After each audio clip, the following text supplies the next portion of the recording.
战争、生命、和平，原神音乐节活动竟然藏着如此隐晦的反战内核。大家好，我是星星魂，这一期视频一起来聊聊这次原神活动荒龙生命摇滚红色大巡回当中埋藏的暗示与彩蛋。感谢原神观测书猫猫王提供的文案支持。那么一月弹幕走起来，让我们直接开始。故事从战场上拯救小动物的小狗传闻说起。随着剧情结束，我们也知道小狗和拯救动物都只是暗示，小狗实际上是珊瑚宫和射凤行秘密组建的小狗商会。在海奇岛与冥神岛的战争中，不分敌我的拯救战争受害者。小狗商会的收治明细里能够很明显看出，所谓收治的宠物其实都是人。道保佑只带孩童，其中长次就是直万3000里任务的孩子。我们最开始遇到他就是在巴运岛上，之后他应该是被小狗商会带到了离岛。将军蟹只带青年或者士兵，妖离只带老人，路漫漫只带外国人。虽然这是义举，但事关双方阵营和立场，因此珊瑚宫和射凤行都极力隐瞒自己的存在。德沃沙克显然是知道小狗商会的，毕竟他的名字也在收治明细当中。他曾经尝试在道期展开红色巡回音乐会，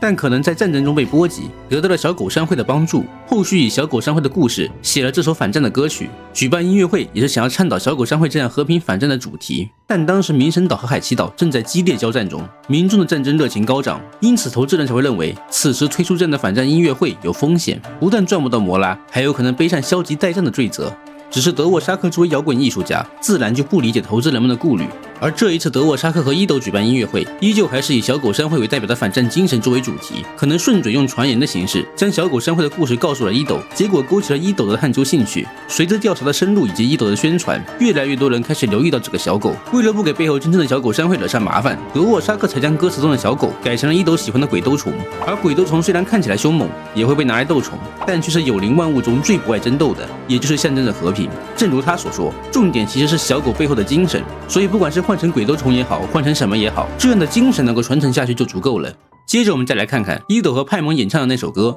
转身成为鬼兜虫然后撞翻世界。从歌词开始分析背后的暗示，黑鸦与剑没入川池下，妖离熄灭的火炬是最后的变化。中文歌词是隐晦的写法，英文就非常的直白。黑鸦被箭矢射中心脏，妖离的火炬熄灭了，环境变得黑暗。这两句写的就是战争与死亡。黑鸦指的是战争中死亡的士兵们，妖离指代老人。他们虽然没有直接参战，但是他们的孩子或许会在战场上受伤死亡，因此老人眼中的光芒也如同烛火一般熄灭。佑佑我呀，遗产足足500摩拉，200留给老爸，剩下300给老妈。佑佑指的就是道保佑，也就是幼鼠。第一句可能也玩梗了叔叔我呀，但同时佑佑也指代了孩童，歌词也是以孩子的口吻说出的话，内容却是这个孩子的遗言，要将遗产分给老爸和老妈。这就不得不提到这一段所影射的现实原型了。巴勒斯坦加沙地带的一座医院遭到以色列的无情轰炸，人们在一片废墟中找到一位女童写下的遗书，而在遗书当中，这位叫哈亚的女孩将自己不多的钱财分给了亲人们，衣服玩具也都分了出去，甚至还想着将鞋子也捐给穷人和弱势群体。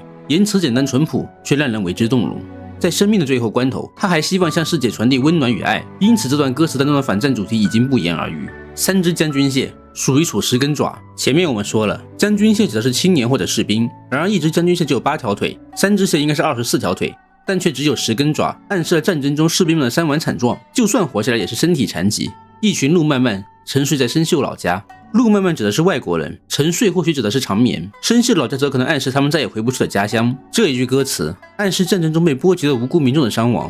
所以赶快转身成为鬼兜虫吧，使出勇敢利脚冲刺，要在世界的丑脸上扎出朵羞红的花。最后2句是德沃沙克修改最多的地方，极力隐去了和小狗的关系，也是希望在战争中逝去的生命能够转身成为和平又美好的鬼兜虫，也希望心向和平的人们都要积极发出自己的声音，来改变这个荒唐世界的游戏规则。摇滚是自由和抗争的表现形式，德沃沙克也是希望能够呼吁反战，在面对战争与伤害时，也有人能够勇于站出来，向世界和所有人传递爱与和平。而最后是关于为什么是伊斗和派蒙来唱，他们俩生日是6·1儿童节，儿童节的来源也是为了悼念1942年6月10日的迪利彻惨案中的死难儿童和全世界所有在战争中受害儿童的节日。伊斗和派蒙这2个儿童节生日的角色，2个人也都是长不大的小孩，一起唱这样一首歌，也是在呼吁对战争的反思，对孩童以及被战争所伤害民众的保护。